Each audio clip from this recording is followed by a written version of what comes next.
Yan guys. Kahit ako'y nagkakanta hirap-hirap sa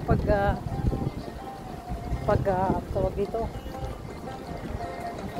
tutulak ng aking suitcase. Tutulak ba? Dala ko yung suitcase namin guys, kasi pag iiwan namin dyan sa loob ng ang mahal, per hour ang bayad, 5 dinar. Kaya yun, kahit kahit lakad kami ng lakad, dala ko yung suitcase. Pero maliit lang naman kasi pang-handcarry naman. Maliit ang maliit. Yan din.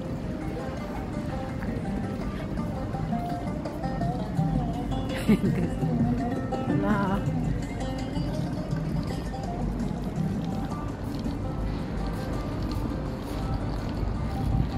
Na-miss ako sa view dito guys. So, ang ganda talaga guys. You know, pwede mag-ride ng boat dyan. Ewan ko lang kung magkano ang ticket. Ang ganda.